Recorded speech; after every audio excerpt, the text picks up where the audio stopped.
সৃষ্টির শুরুতে একটা সুন্দর পৃথিবীতে বাস করি। চেয়ে দেখো কত সুন্দর প্রকৃতি তোমার চারপাশে।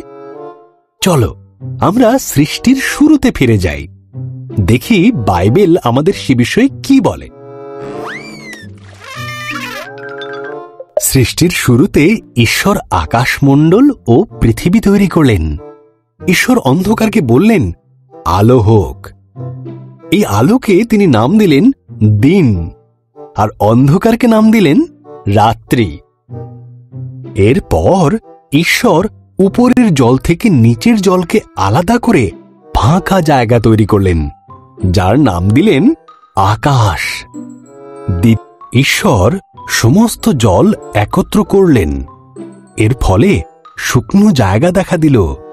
তিনি শুকনো জায়গার নাম দিলেন ভূমি, আর জমা জলের নাম দিলেন সমুদ্র।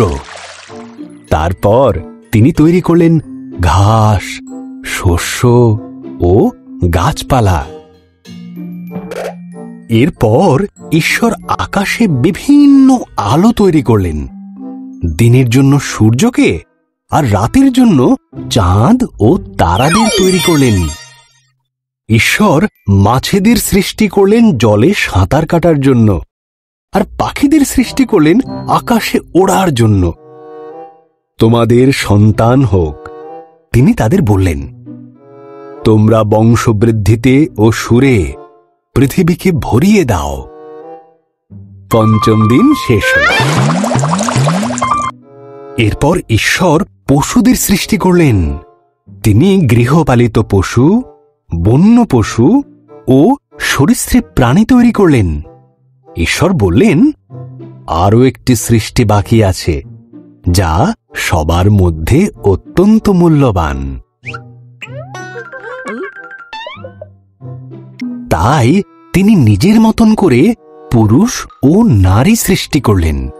তিনি বললেন, তোমাদের সন্তান হোক, পৃথিবীর দায়িত্ব নাও, মাছ ও পশু পাখিদের যত্নে রেখো।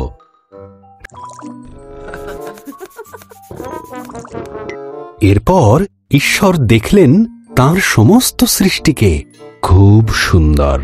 তিনি বললেন, এই সপ্তম দিনে তিনি বিশ্রামে গেলেন এবং দিনটিকে স্মরণীয় করে রাখলেন। এরকমই আরো ইন্টারেস্টিং গল্প শুনতে আমাদের চ্যানেলটিকে ফলো করুন।